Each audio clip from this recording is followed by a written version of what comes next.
Continuando aqui na tela da Band Brasil, gente, eu vou acionar o Pinheiro, que está ao vivo na delegacia da Polícia Civil, está ao lado da Juliana. Juliana, que é uma das filhas do nosso querido Caetano. Pinheiro, fica à vontade ao lado da Juliana para alguns esclarecimentos do nosso querido Caetano. Tá certo, Brejinho, de volta aqui da primeira DP. Aqui ao meu lado a Juliana, é a filha do Caetano, o Maurício o Maurício é esposo dela. A Juliana não mora, não reside aqui em Campo Grande, reside em São Paulo, e recebeu a notícia do pai, né? Estava viajando para Campinas, se não me engano, ou estava de Campinas para São Paulo. Juliana, hoje vocês tiveram essa notícia, depois desse clima todo, essa dor insuportável, aquela presunção de que será que a lei vai se cumprir? O camarada se entregou e está preso. Isso ameniza alguma coisa? Boa tarde.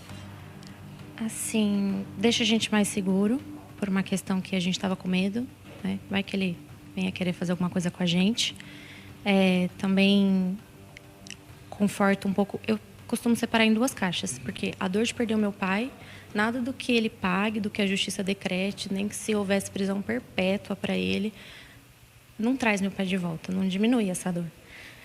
Mas a gente, aqui no mundo dos homens, a gente precisa dessas leis, essas leis precisam ser cumpridas, porque senão vira uma anarquia, né? Sai todo mundo matando todo mundo, sai todo mundo brigando com todo mundo, e não dá para ser dessa forma.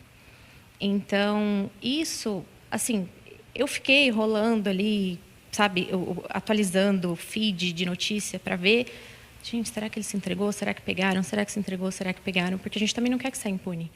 Então, aliviou, sabe? Eu estava até na casa do meu pai, e aí, quando o meu marido, né, falou, amor, ele se entregou. Deu um alívio.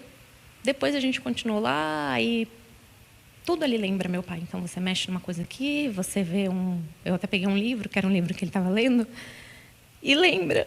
E, assim, volta a doer, mas aquela caixa de justiça, ela começa a ser um pouco confortada, mas ele tem uma outra caixa, entendeu? Elas não se misturam. Aí, você que é dolorido? Hoje, eu perdi minha mãe, hoje está fazendo 1 ano que eu sepultei minha mãe. De forma assim, minha mãe morreu de doença e tal. Mas perder um ente querido, um pai, da forma bruta, da forma estúpida, esse crime, vamos supor assim, até um crime covarde contra a vida de um ser humano, né? Aí, quando sabe que o camarada está preso, dá aquele alívio, mas não consola. Isso que é verdade. Dá aquele alívio, mas não consola. Dá aquele alívio de que, a justiça parece que está sendo feita dessa forma com que eu vejo. Agora, a família, o que vocês estão fazendo aqui hoje? O que vocês estão sabendo da prisão dele? O que ele fala? Como é que está a família hoje, o diálogo entre vocês? O que vocês sabem desse crime, Juliana? A gente, entre a família, sempre que a gente está junto, a gente busca, por exemplo, agora eu estava com a mulher do meu pai, que é minha madrasta, e chegou uma pessoa, né, uma colega dela de outro estado, e falou, ela é filha do Caetano, que eu comentei alguma coisa, ela falou assim, e colocou a mão em mim e falou, ela é minha filha.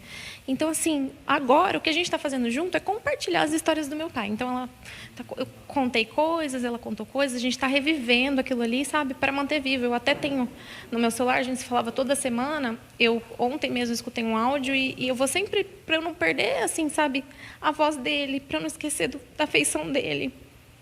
Então, a gente não está muito querendo saber, mas o fato de eu ter vindo aqui, eu vim com meu marido, não avisei ninguém, falei, eu preciso saber qual vai ser o próximo passo. Então eu vim, o delegado recebeu a gente, tirou todas as dúvidas, eu perguntei do que ele vai ser acusado, como é que vai ser, como é que ele entregou, não sei o quê. Então todos os próximos passos, da parte deles, eles já passaram pra gente, era isso que eu queria saber, do que ele vai ser acusado, como que é, eu não entendo muito bem essas coisas, entendeu? Falei, eu nunca passei por isso, nunca imaginei que eu fosse passar. Meu pai não era bandido, meu pai não era encrenqueiro, meu pai era uma pessoa que todo mundo amava, inclusive vocês que estiveram no velório, vocês viram tanto de gente que tinha lá. Cada um tem uma história, cada um carrega um pedacinho do meu pai. Então, não era uma coisa que eu tinha conhecimento, eu não sou dessa área, sabe? E eu vim porque eu queria entender, eu falei, me explica, como é que funciona, então? Vai a júri, como é que vai, não sei o quê? Então, foi para isso mesmo que eu vim aqui. Explicando para você, Brejinho, ele foi autuado como homicídio doloso, foi autuado em 2 agravantes, motivo fútil, e por não ter oferecido defesa à vítima. São as 2 agravantes que ele vai responder aí nesse crime. Maurício, o que você sabe disso tudo, dessa história, Maurício? O que contaram para vocês? Porque vocês devem ter conversado com um funcionário, quem é esse cara, quanto tempo esse cara já estava ali no convívio da oficina do seu sogro. O que eles contam? Primeiro, a lembrança que eu tive, em novembro a gente veio num casamento de uma amiga nossa, ela até falou, acho que não, amor. Aí a gente procurou hoje, falando com os meninos lá no WhatsApp da loja e tal, esse cara teve no dia que eu estava lá. E eu vi esse cara na loja, de lado assim, com a arma na cintura. E eu falei assim, cheguei para os meninos, falei, está tendo alguma investigação aqui e tal? Eles falaram, não, esse aí tá aí. E eles não quiseram, assim, falaram que estava tendo algum problema. Só que a gente tocou a vida, né? Mas assim, a gente ficou incomodado. Então tem essa história, fala assim, igual até o próprio delegado falou, tá desde setembro se enrolando essa história. Você vai ver nas redes sociais as pessoas falando, julgamento, que não tem noção do que aconteceu. Na verdade, o cara chegou com uma caminhonete com um problema em setembro, a loja arrumou. Você perguntar em qualquer lugar, você sabe a qualidade que eles tinham, né? Eles tinham uma qualidade incrível, assim, o Caetano prezava muito por isso. Setembro deu problema, passou um tempo, a caminhonete do cara já tinha um problema, então ele voltou, olha, vocês fizeram o motor, continuou dando problema. O Caetano falou, não, tá bom, vamos fazer assim, eu vou estender o prazo, entregou um papel para ele sabe o que ele fez. Então, entregou um papel para ele, falou assim, olha, fica tranquilo que eu já vi o Caetano fazendo isso com muitas e muitas pessoas. Qualquer pessoa que fez serviço com o Caetano vai falar, ele sempre deu garantia do que ele fez. Então, chegou em dezembro, o cara falou, beleza, deu problema de novo, ele falou, não, fica tranquilo que eu vou arrumar. Aí ele começou a querer, comigo é diferente, vocês estão enrolando. Olhado lá, tem indícios assim, de que ele falava esse tipo de coisa, ele sempre andou armado. Aí ele simplesmente foi, arrumou e ele continuou dando problema. E o Caetano só que falou, olha, o Caetano se orgulhava muito, que ele falava, eu estou há 40 anos no comércio, nunca tive uma reclamação no PROCON. Ele sempre falava isso. Então isso é que dói. Daí acabou acontecendo com ele uma barbaridade dessa dentro do PROCON. Juliana, não vou mais tomar o seu tempo, não.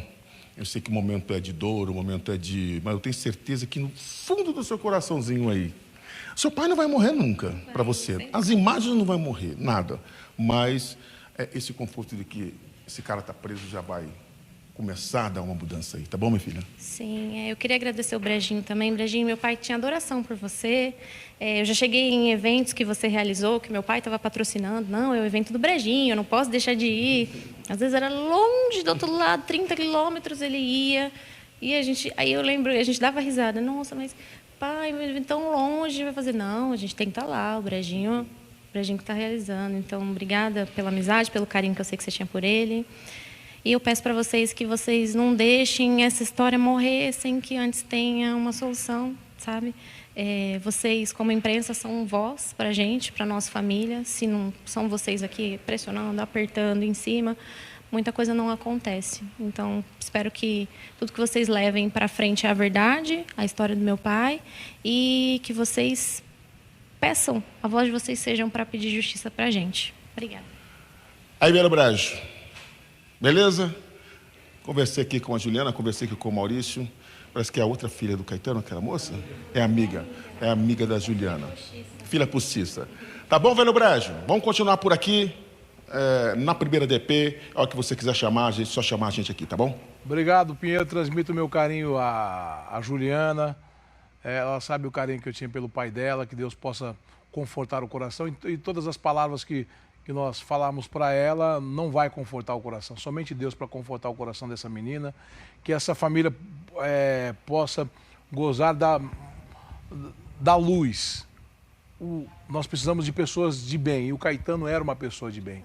Eu espero que ela possa continuar com o legado do pai dela, os familiares, os irmãos do Caetano, os filhos do Caetano possam continuar com esse lindo legado que ele deixou. Obrigado, viu, Pinheiro? Abraço, irmão.